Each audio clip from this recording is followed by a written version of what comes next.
welcome to an episode of Into the Minds of Madness. We are knee deep in Stephen King month. I'm so damn excited. Part 3. I am your local scaredy cat, Paul McWhirter, sitting across from me for the first time. That's new. Is your horror aficionado, Mr. Chris Dicker. Hello there, sir. How are you, man? Can you hear me? Only just. I can just make out a blur that looks like Paul. It's very strange. We are sitting in brand new digs of yours, Chris. Like, for starters, we're sitting at a table, which is new for us. Very new. It's usually like huddled into my room, knees are touching. Very new. But yeah, that's another reason I've been so busy. Like, apart from the sketches, is because it's fun saying it. I'm built a studio. You certainly have. I'm building a studio. So yeah, things can only go up from here. Yeah, yeah, including the sound. It's got a nice natural reverb in here. We're not in a cave. We're in a garage. Yes, we are. It's very nice. Very marronish. Yeah. Did I say marron right? Yeah. Marronish. That sounds like a weird dish. Marronish. Marron. Very marronish. Very what the fuck with Mr. Marron. Oh man, I hope we offended somebody just then. I For do sure. too. I did. Specifically Mr. Marron. Yeah. He can take it. So we are 3 episodes into Stephen King month. We have done Dreamcatcher. We did Riding the Bullet. We got through Riding the Bullet. Yeah. That was a travesty. That one's just come out today and it's had some more downloads, so I hope people felt the pain we did. Yeah, there's a reason it's such a short episode. Yeah. Otherwise, it's like an hour and a half. That was like, really, really hard. That was difficult. Oh man, it would have been the sound of 2 men just screaming like, "Why? Why was this made?" Yeah, if we didn't have Stephen King month to kind of put a veneer over the cross of it all, then I think it would have sounded like that exactly. Yes. Oh yeah. Yes. Yeah, that film wouldn't have come up if we weren't covering Stephen King films. No. So, what Stephen King did we watch today? So, we've got through 2 shitty ones. Oh, sorry. 1 terrible one. 1 I still like, but other people at the table still don't like very much. Yeah. But to get all that nasty taste out of your mouth, bring in 1408 from 2007. 1408. Starring John Hannah. Who? John Hannah? John Hannah? Who the fuck is Daryl Hannah? John Cusack. John Cusack. Daryl Hannah! Daryl Hannah is the lead as Mike Enslin. Look at John Hannah. Oh my god. From Touch of Cloth. That is ridiculous. That's fantastic. I'm sorry, listeners. I got completely mixed up with somebody else. That would have been a different film if Daryl Hannah played Mike Enslin. Yeah. Yeah. My apologies, everybody. So yeah, this is another adaptation of a short Stephen King story from Everything's Eventual as well. From Everything's Eventual, yeah. And it really has only 2 stars. We've got, as said, Daryl Hannah. Sorry, John Cusack. I'm not going to live that down. No, that was too perfect. Oh my god. So yeah, we've got John Cusack in the lead and Samuel L. Jackson. But all right, before we dive too much, shall I? Yes, let everyone know what we're watching. Let loose a synopsis on us, please. So, 1408. If you still have chilling memories of the hotel in The Shining, now the master of horror and suspense, Stephen King, invites you to check into a hotel and... It just didn't happen. That was great. I enjoyed that. I shall start again. I enjoyed your little trip over that. That's staying in for sure. No. All right, we both have 2 fuck-ups that we have on camera. Yeah. Recorded. Okay. If you still have chilling memories of the hotel in The Shining, now the master of horror and suspense, Stephen King, invites you to check into a hotel room like no other. No one lasts more than 1 hour in room 1408 of New York's Dolphin Hotel. In its 95-year history, there have been 56 unexplainable deaths within its walls. Now popular horror writer and skeptic Mike Enslin, played by John Cusack, plans to stay the night to research his latest book, despite the warnings from hotel manager Samuel L. Now, there's a fuck up right there. They didn't even call him his character name. Hotel manager Samuel L. Jackson. Yeah, so he's playing... Samuel L. Jackson's playing Samuel L. Jackson in this film, according to the... Okay, yeah. At first, nothing.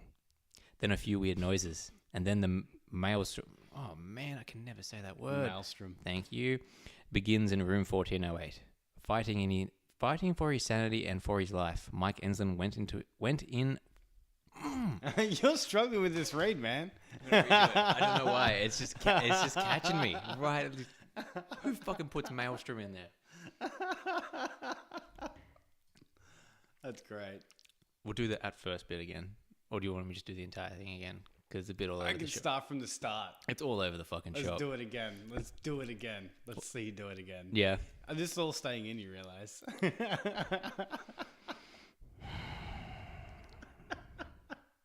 Son of a You're bitch. looking at the wrong side. Yeah, I'm just making it up.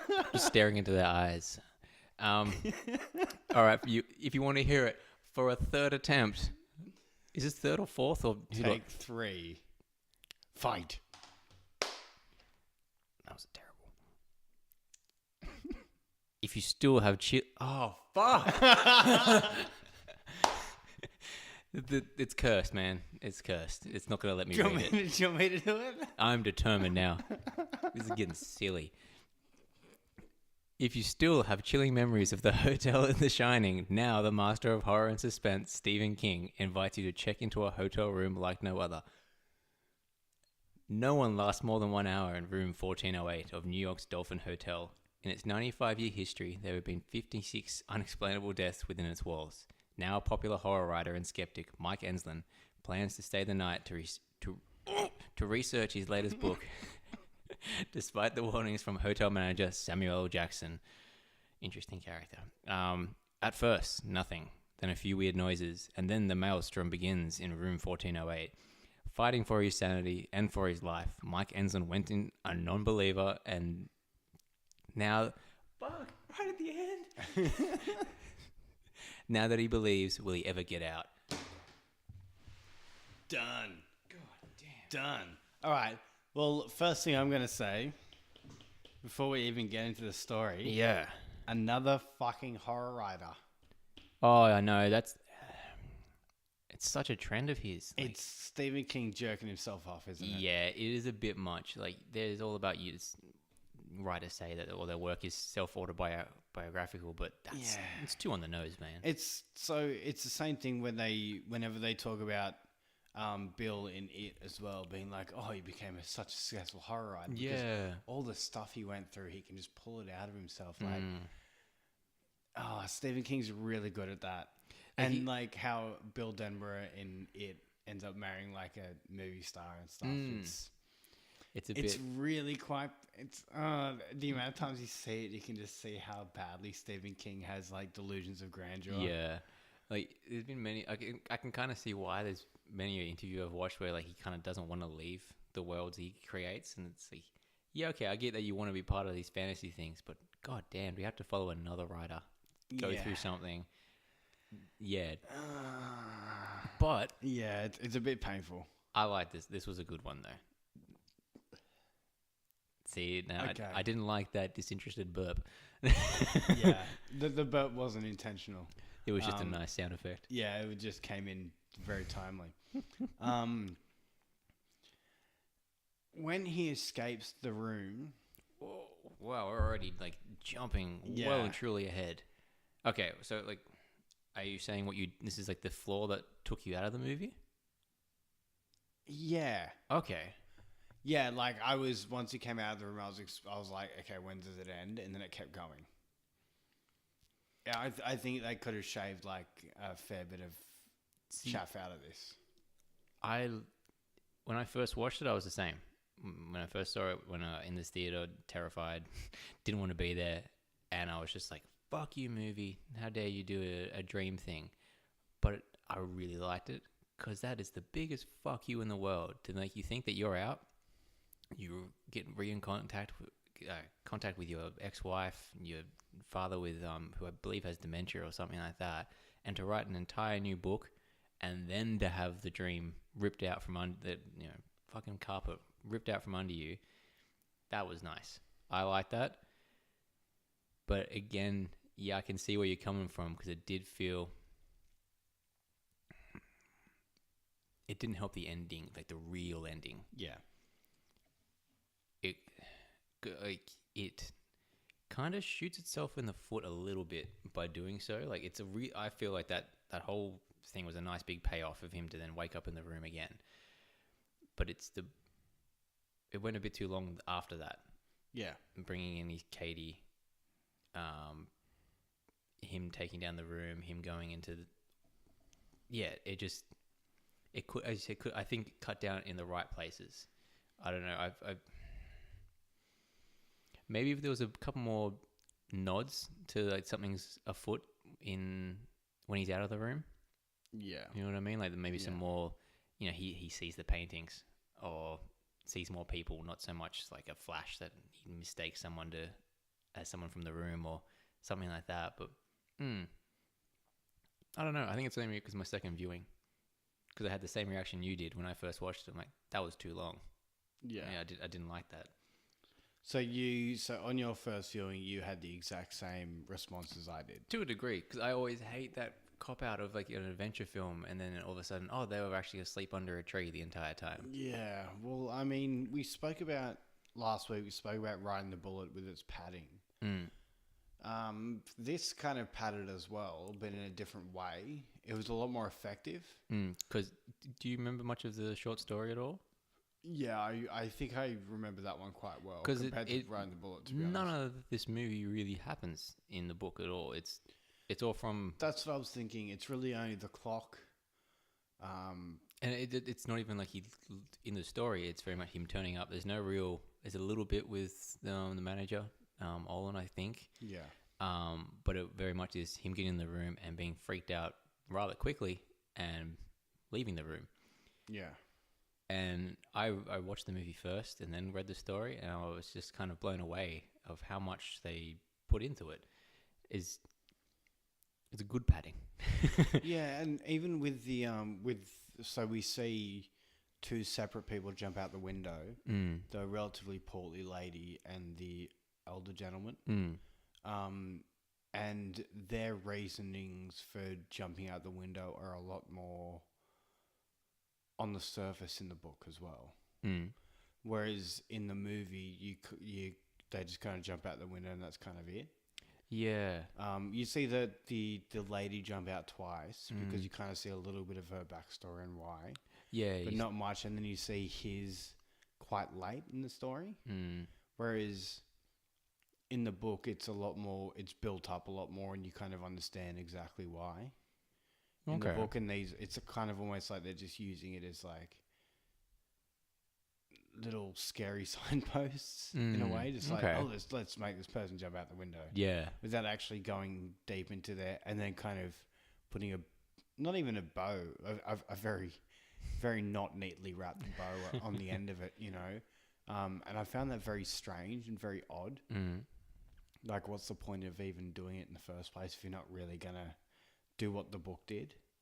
I feel like it did what the book did and made it even more. Like I felt I wanted more from that short story, and this gave it to me. Like, I'm a big fan. Like, I liked the way they did the scare because it wasn't a scary movie. It wasn't a jump scare. It was. Let's unequivocally say that it was not scary at all. Yeah, it is unsettling. I like that.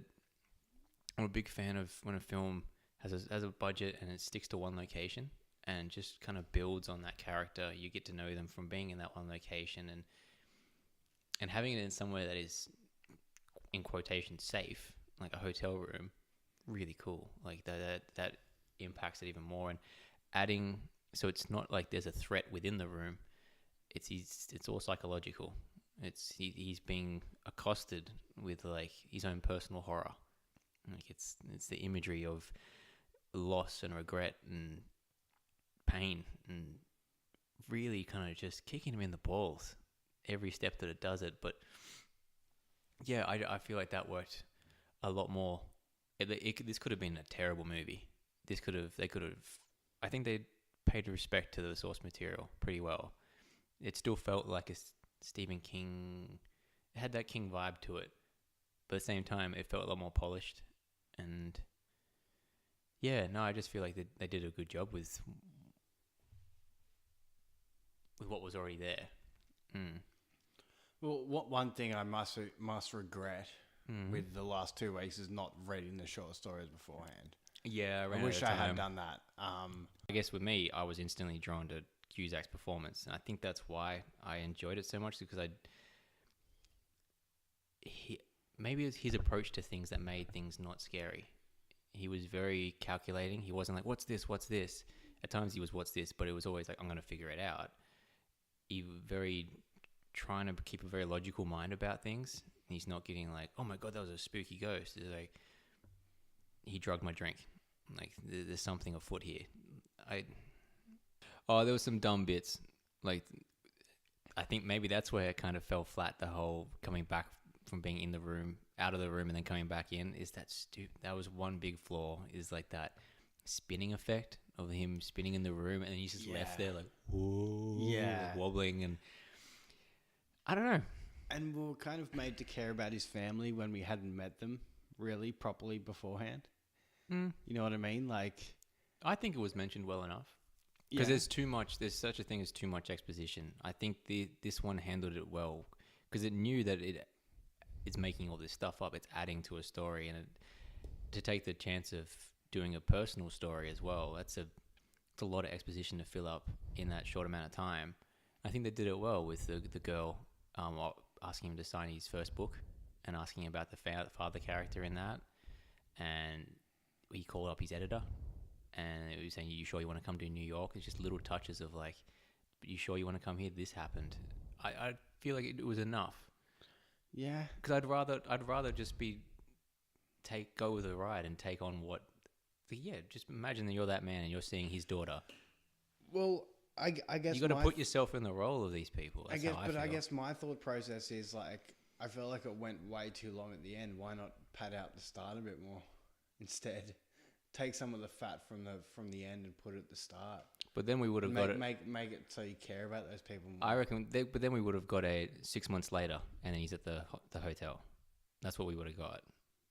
We would have got him playing with his kid, being that maybe him leaving after she dies, and then it's like a 6 months later, blank screen. He's at the hotel. 100%. That's where it would have gone. You would be sitting there complaining that the first half is too long. That's what I reckon. Okay. All right. If you reckon so. I reckon. I feel like it was enough to make you care, but there were times where it's just like they did too much at the end. They did it way too much. Yeah. All right. Well, I'll agree with you there. Yeah. Yeah. But I like that it did, but it answered some of these questions to help you get to know what he's going through in a way. Like, there's that scene where we're kind of jumping ahead, but the whole thing with the room, it's like after a certain amount of time, the clock changes and it goes to a 60-minute countdown. And as it goes, things slowly ramp up with shit happening, to put it simply. And in one of these scenes, it's probably maybe like a third of like maybe 15 minutes into the countdown or something like that, and he hears something in the bathroom, and that's where he sees the image of an old man in a wheelchair, and then it's revealed that he talks to him, and then we discover that he's actually his father, and we assume that he's been put into a home or something like that, and then later on we see him having an argument with his father in the past, and that kind of explains why there's such a weird back and forth between the father and him. I don't know. I'm trying to convince you that this is a good movie, but you're just like looking at me.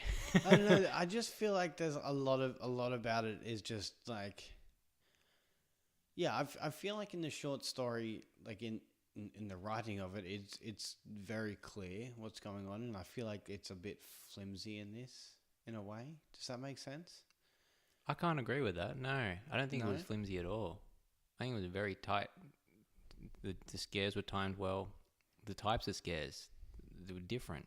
Like, that's why maybe it doesn't come across to you as a horror film, because there really isn't a threat. Like, all the times where he does get attacked, there's no outcome of it. It's his own personal choice to get hurt, I think. Yeah. I forgot my point. What did you say just before? I was saying I found it very flimsy. flimsy. That's right. Yeah, I guess maybe because it doesn't really follow a familiar structure. You know what I mean? Like you can't.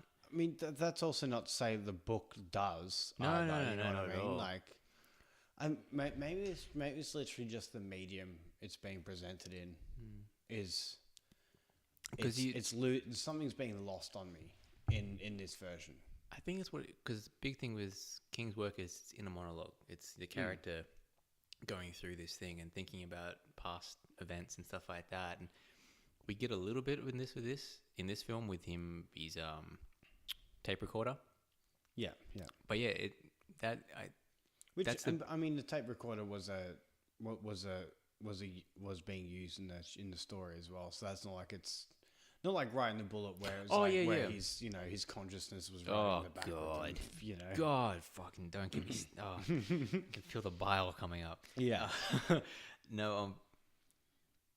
God damn. Just thought of that whole scene of him in the back seat and just got so angry. A flash of angry. Yeah, you don't. I think that's what impacts a lot of his films. Adaptations of his work is that they're missing that inner monologue with that character. Yeah. Yeah, you're right. There is something lost with that, and maybe that's what it is. It's why the family stuff didn't hit as home as hard. Yeah. Because there really isn't any nods to it or heads up that he shouldn't be in LA and something has happened to him. It's more just through him being in the room. But yeah, maybe that's why it's getting lost on me, just because that inner monologue to do with his family and stuff is very much on the surface in the book. Is it though? I don't remember any of that in the book at all. He thinks about his wife a lot and his daughter a lot in the book. That was one thing that stood out for me, like knowing we're going to watch this movie, is knowing that he thinks about and talks about his wife and his family a lot. In the book. So I don't remember a sick daughter story. I don't remember that part in it. The daughter being a very important part of his inner monologue. Okay, no, I was interested to know if she was sick as well. I can't remember if she was sick or not in the book. I can't remember it now, but that was a very obvious part of his inner monologue, and just seeing it peppered in like this it just feels a bit strange. Yeah, true. Yeah, it feels crowbarred in. You know what I mean? They're going for a very meaningful scare that doesn't quite land. Yeah, and really trying hard for it too. Though it feels like I will give. Well, I mean, which makes sense. If it's an important part in the book, you would want it to be in the movie, but just the way they did it, I just don't think is very. I just don't think it landed properly for me. You know, the thing that was the moment was the fake home movie. That was kind of part that made me just do exactly what you just did and just look away. Yeah, that just ripped you straight out of it, didn't it? Because you can do a family home. A lot of movies can't do it. They try and put a home video in there, and it just feels so fake. I don't think I've ever seen a good one. To be honest. No. I may have, but if I have, it's been I can't pushed think out of my it. brain. Yeah, no, me neither. It's always just a cringeworthy moment, and that was like, oh come on, we get it. Like it's making you try to feel something when the moment for that's been long past. You know, maybe if it was his fault for her death, that could have made it a bit more impactful. Like him actually being. Her coming to see him in the room and saying, "Why did you do this to me, Daddy?" and shit like that. Maybe that could have worked a bit better. But you're right; it is a bit more on the surface. Yeah, it feels very tacked on. When it's when my thought process is it's quite important in the book because they've got. That's interesting because they've got. I feel like what makes it stand out is the type of scares it has. Well, scares is probably the easiest word for it. Let's call them scares for now. Yeah. Because I was going to say this for later on, like a recommendation, but this feels like the kind of horror games I enjoy because I don't really like horror games at all because they're usually way too hard or you're just hiding from something and but there's this reminded me so much throughout it of PT and Layers of Fear, both very personal first-person horror games and more psychological and more unsettling atmosphere and atmospheric than it would be a boo scare kind of thing. And throughout this, it felt like that because you were in the room, and you're going through each phase. You're writing it out with him as well. And it just got all these ticked all the boxes. Like if this was a video game, I'd be all over it, like 100%. This would be an amazing game. So maybe being the medium it's the wrong medium. Maybe it should have been a first-person horror game, rather than a full movie. Because then you could have embedded those things with the family in written form. He could have come across journals or bits and pieces, medical records, just bits and pieces as you're wandering through the apartment as it's changing. And you don't often see this kind of haunted house because it's not the usual spirits and vengeful things and stuff like that. Yeah, because it was something like 56 people have died in that room or something like that, wasn't it? Before him. I like that it's a time loop. Yeah. They're trapped in it. That's why that woman jumped out a couple of times, because she's just stuck on that loop of jumping out. Yeah.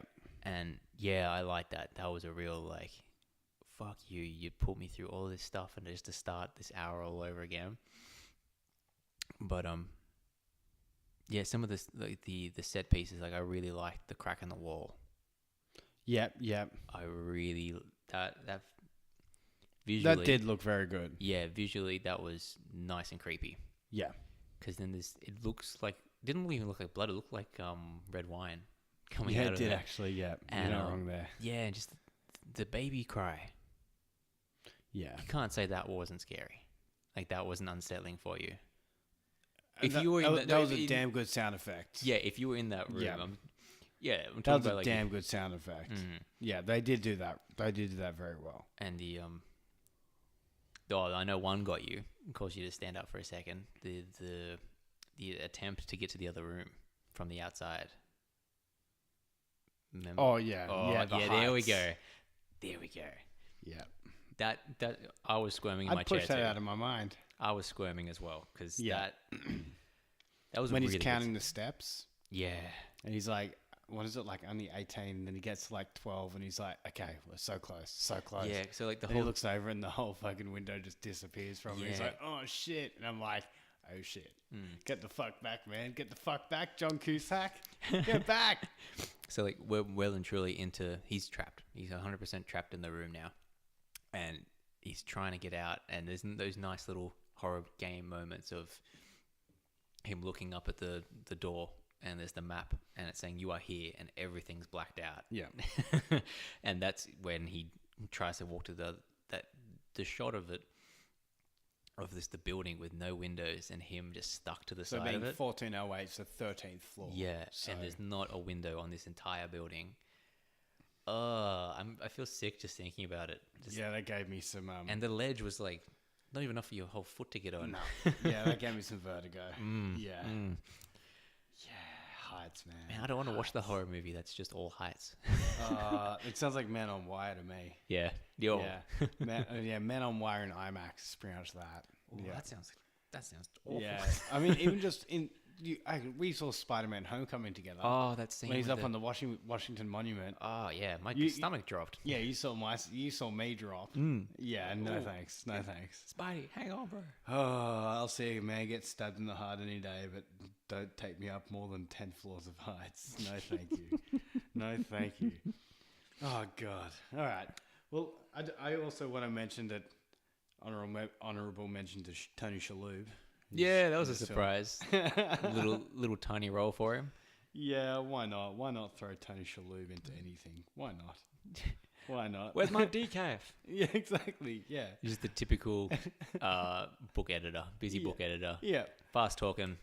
Snap. Where's my coffee? Where's my lawyer? Well, that's one thing I liked. What is there anything about this movie that you really enjoyed? I loved how human their performances were. I felt like when Cusack jumps out of the he's in the vents and he's trying to get out and gets accosted by that dude in the vents. Oh yeah, creepy mummy man, or whatever. Yeah, that wasn't. That's one thing I'll say as well. That was not scary at all. That could have been done differently. They tried to be like with the money man. He'd be like, yeah, that should have been more of like I was hoping it'd be him. I hope he found his own body there, and it was more just like, and him running away, not getting chased by it. Yeah, that was dumb. That was dumb. Even when I first saw it, I'm like, that's a dumb movie. Yeah, that's dumb. It would have been cool if it was like kind of an urban legend kind of thing, like, you know, someone finding a body in the wall, but just a mummy dude. No. But what the bit in that bit I liked was when he falls back into the room, gets up, brushes himself off, dazed and confused. That's enough of that. Yeah, literally. And then that's enough of that. Wobbles around some more. Alcohol. Yeah. Oh yeah, that's right. He literally even says alcohol. Yeah. Doesn't he? Yeah. Yeah. And yeah. That feels like you're not gonna jump up and what just happened? What am I? I'm going crazy. You'd be like, fuck that. I ain't going back in there. Yeah. Drink. And yeah. Even Samuel Jackson's Gerald Olin. That whole conversation. Hotel manager. That whole conversation in his office was probably my favorite part of the whole film. Oh yeah, yeah. He gives him the entire time he's trying to convince him, please do not stay in this room. You're gonna die. I don't want to clean up the mess. Yeah, he literally says that as well, doesn't he? And like he slowly tries to bribe Mike. He gives him a $800 bottle of cognac. Gives him all the records on all the deaths, the natural deaths in 1408 that he wasn't aware of. All this sort of stuff, and it gets to a point where Mike goes, he's tempted. He's about to take all the information on the deaths, photograph the room next to it, and leave. And he's like, "I didn't get my drink." Gives him a shot of the cognac and takes a sip. He looks at what's his name, Olin. I'm still staying in the room. God damn it! Yeah, I loved it. God damn it! It was perfect. It wasn't the usual Pulp Fiction like badass motherfucker kind of big yell. It was the genuine like, seriously, mate. Yeah. Stop pushing me. And then and I think that I liked his moments more than anybody else's. Like at the end when he tries to give personal effects. Yeah, the personal effects over to his wife. Now, yes, that ending pissed me off right at the end there with the jump scare. I thought. This is the one disappointment for me in this film. I thought, bad, wasn't it? I thought we were going to go without being able to watch a horror film without a shitty jump scare at the end. Boo! There's burnt Mike in the back of Olin's car for one frame. Cat lands on the piano. It's like it's a contracted thing. Like you have to end a film with that. I ask you, directors and filmmakers, why? I can probably list less movies without it than with it. Like it was bad, wasn't it? Oh man, it just felt like it's a found footage trait that somehow has made it into normal films, and I fucking hate it. I hate it. That's why I don't watch a lot of found footage, because it always ends the same. You have this great idea, this pretty decent execution, and then your villain jumps up at the camera and he screams at you. Fuck off. I feel like that'll happen in Scream and stuff as well, though. Oh, it's countless movies do it. Yeah, Such bullshit. Yeah. So that disappointed me. I was enjoying the ride, and I was already disappointed a little bit that Mike truly wasn't out of the room, and he wins in the end to a degree. But yeah. You can tell the ending wasn't the strongest bit of writing. Like they had the cool setup of the room freezing, and the room breaking apart, and then like the ocean. That was cool when he cracked the painting and the ocean came out. Oh yeah. Shit like that. There was payoffs and there weren't payoffs. Yeah. It was weird. The camera work was good. Yeah. Camera work was really good. Cinematography. Like I like those well done. They weren't point of view shots, but they kind of were. Like when he was kind of losing it a little bit, and he's backing against the wall, and you see his side of, like you see the stuff on the mantle, the fireplace, and all that. Yeah. And like the first time the clock really does something crazy, you see his face, you see him grab it, and it cuts to the camera shifting slightly as if he just looked over at it. Yep. Nice little. Again, I think that's what made me think of a first-person horror game, was these little trying to put you into it. Yeah. Yeah, rather than just what some movies do and just shake or something like that, or do a quick spin of the camera. Yeah. Yeah. It's just nice and slick. Adding tricks to... They're in a tiny room, tiny set, and just adding nice little tricks like that to not bore you. That's one good way to put it. Nice and slick. Yeah. Yeah. It was a slick film. It's not badly done, this movie. Not at all. It's definitely a watchable film. It's definitely not riding the bullet. Like, if you wanted some friends to have a horror night, this would be an okay one to pop on. I think that's what I didn't like. I expected something a bit different. And the pacing's fine. It's just for me, when like that out of the room bit happened, I thought, okay, we're nearly done. Yeah. So it kind of, it almost put like a big like signpost in the middle of the movie, like, hey, we're at the middle. Yeah. Which is me being like, oh, I thought it was close to the end. Like, it's a very risky move, that choice to do such a huge fake out. It was a really big risk, and I think it's why it hasn't been so successful. And I think that's where I lost it, because it'd be people doing exactly what we'd done. One friend would be disinterested by that one thing, and then there's myself who's like, that's cool. But like I said before, it took me 2 viewings to enjoy that fake out. Yeah. Maybe it's more because I knew that it was coming and kind of hoping for you to be like, oh, he's in the room still. But then when it happens, it's like, oh, that really isn't that big. Yeah. Especially because there's that fake out in the book too. So, yeah, like, you know it's coming. For somebody who's read it before, like, I mean, obviously I haven't read it very recently, but I knew it was coming. I don't remember the fake out happening in that. Yeah. And he just left. Didn't he just No, leave? It does happen in the book, yeah. Okay. Yeah. I probably should have read it again. Yeah. I think there's even a couple of fake outs in the book itself. No, it was not that long. He feels like he's beaten it or escaped it a few times in the book. Okay. Yeah. So I was, if anything, like I'm surprised there wasn't more, or less. I think it was obvious enough. Fake out kind of thing. Yeah, I think that should have been enough with the fake out. Just that one. And again, it could have been done better. But speaking with the family stuff just being kind of pushed in there. If it was a different actor, it would have fallen extremely flat for me, because he gave it his fucking all in those very emotional scenes for him when Katie comes back and she dies again in his arms. Yeah. And just him breaking down, it's like, you can't take it twice. Like, yeah, I got a little choke up when I watched it. I was like, you did that really well. That's fucking sad thought to be presented with your daughter and then to have it taken away in your arms for a second time.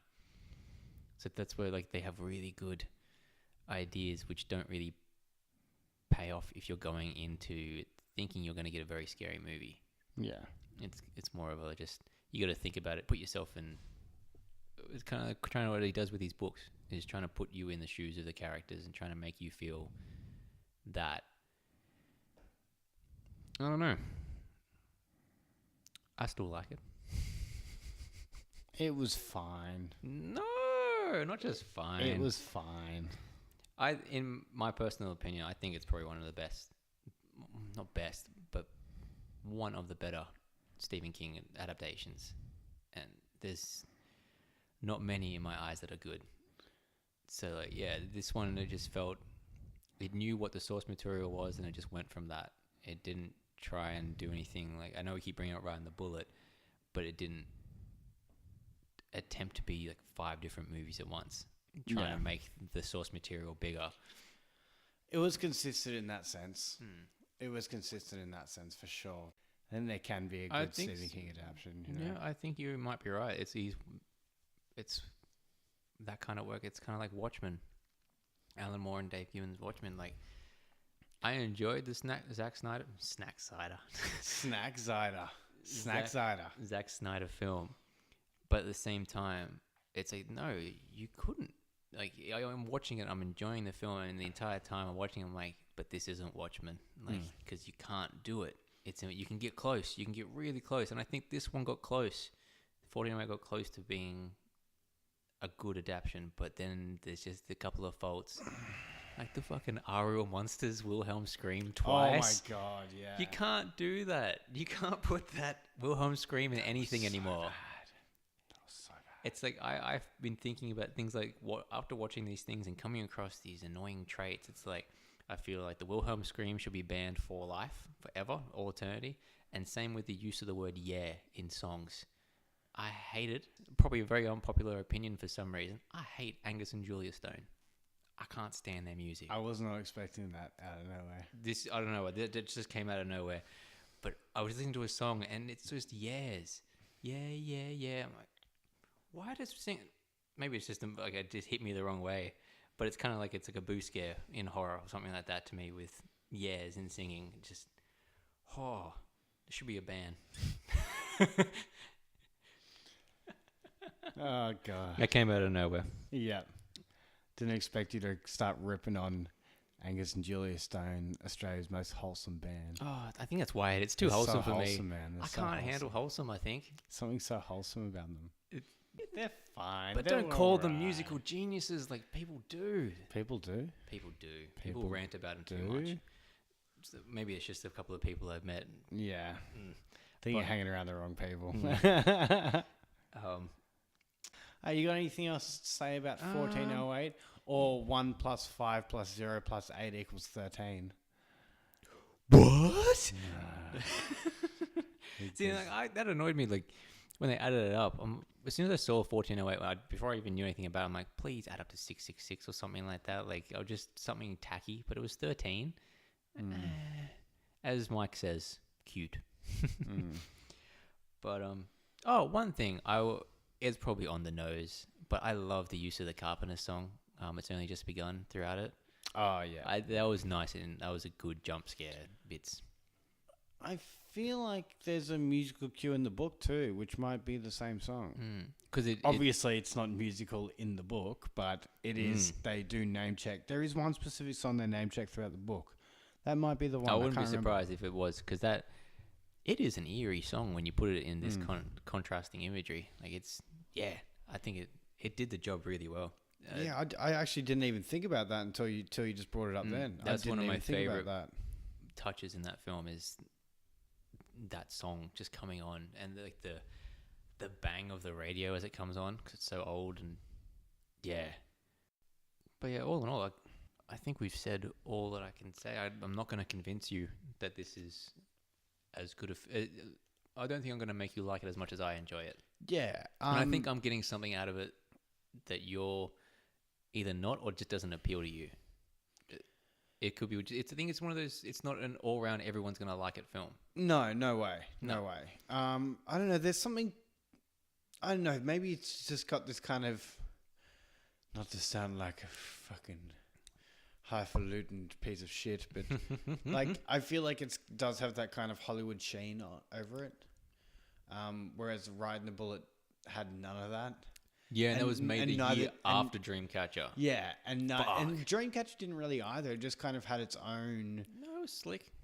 It looked like a Hollywood movie to me. I don't feel like it had that sheen over it. Like I felt like it had its own kind of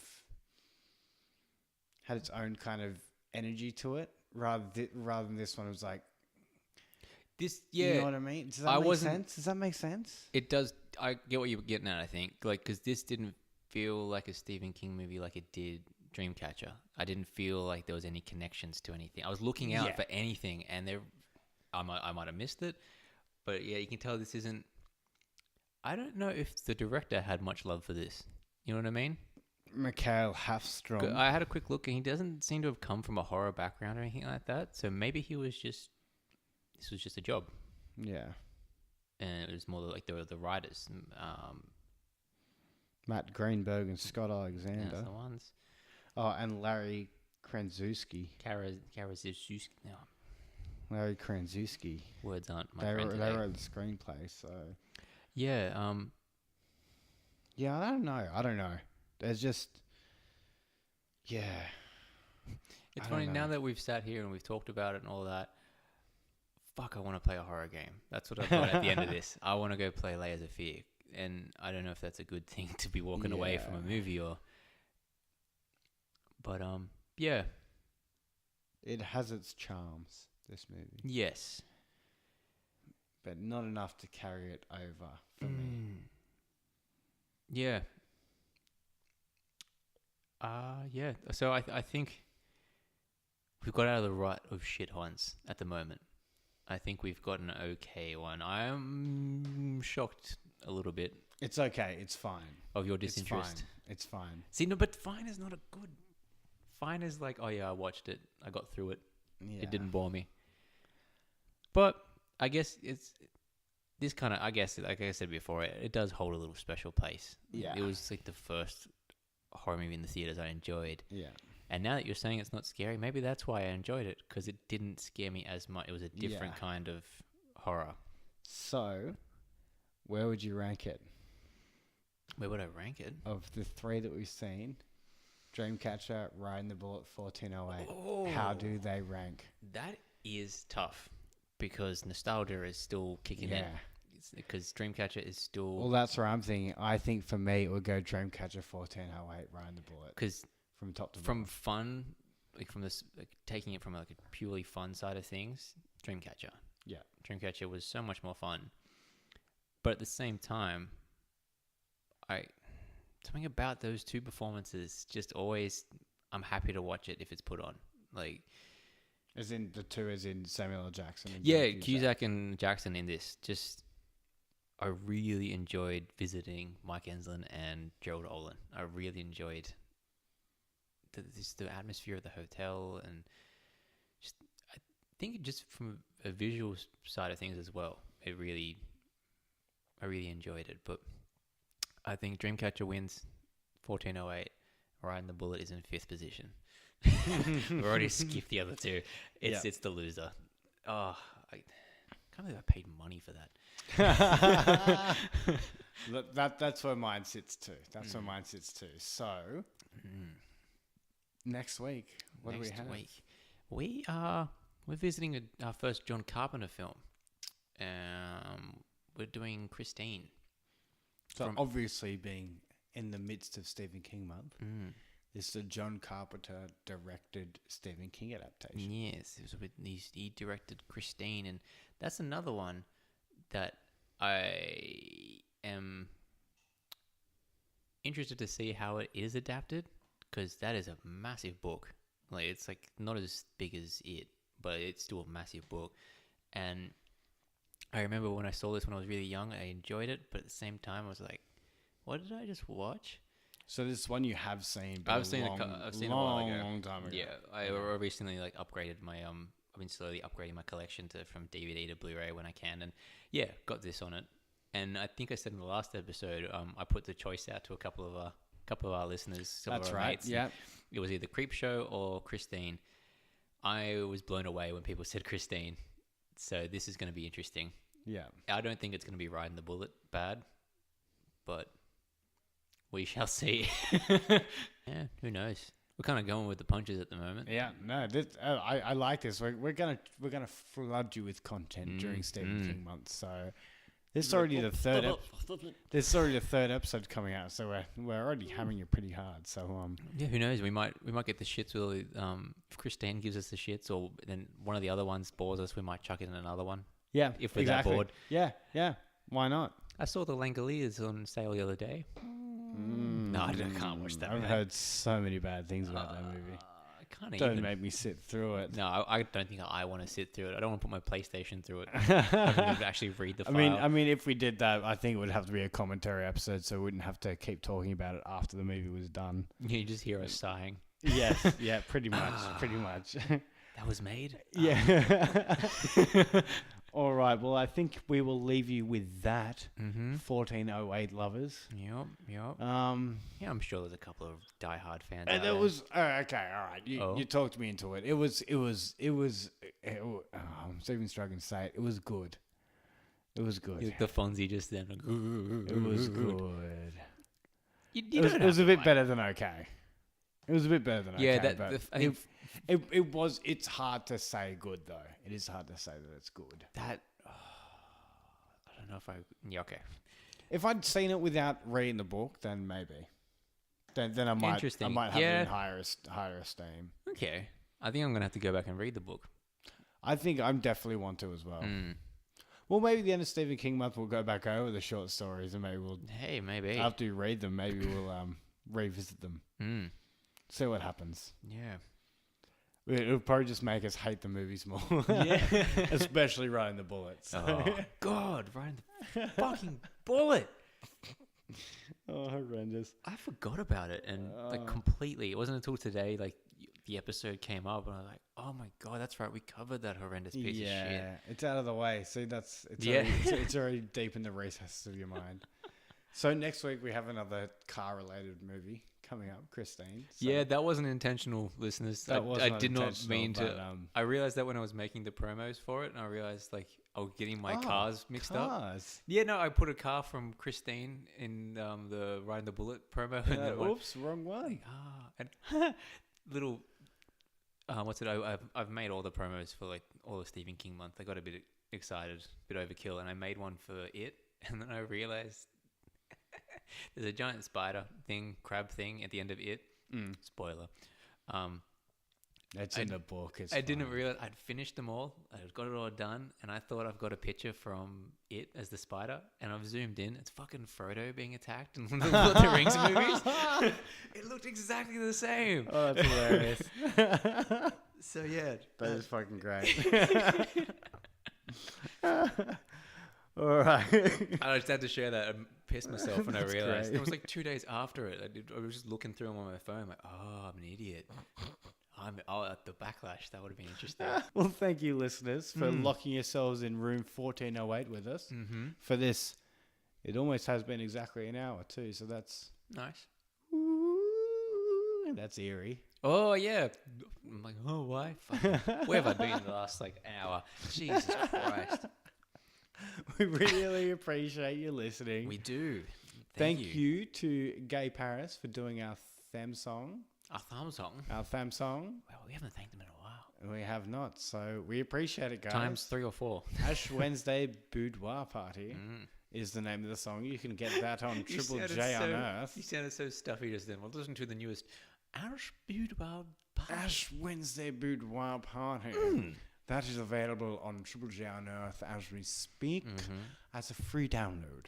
But in all seriousness, go buy their album. It's pretty fucking good. Yeah. So thank you to Gay Paris for the theme song. As always. Hit us up if you want to email us at itmom. It's your turn to not be able to speak. itmom pod, P-O-D, that's podcast, @gmail.com. Not It's headbeat. mompod@gmail.com. Or just hit us up on our Facebook page, which is probably the easiest way to get hold of us. Probably the one we actually check. The one we actually check. All right. Well, that was 1408. Next week is Christine. Yeah, Christine. That's going to be an interesting one. I'm excited for Christine. I can't remember it. I remember bits and pieces, but I genuinely can't remember it. So I'm excited about it. Did it leave an impact or did it not? I don't know. Yeah, we'll find out. We'll find out. I'm excited about Christine. And our first Carpenter film. Have you seen much of his work at all? No. Not even Halloween? No. Really? No. Okay, cool. So I don't know if this is the best choice. I saw H2O. Yeah. Fuck. Oh, that was a bad movie. That was really bad. Yeah. Oh, that took me by surprise, that film, when I first watched it. Yeah. This is where we ended up.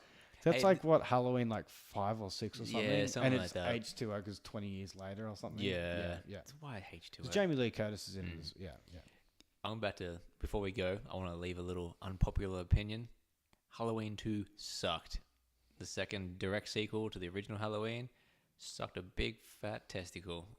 Take that, horror fans. Who just say it like an old man's one. Something stale and boring, because that's what that movie was. Okay, that's a good place to leave it. Because people love that movie. I fucking hate it. Let us know in the comments, listeners. I hope I got you riled up. What do you think? Halloween 2?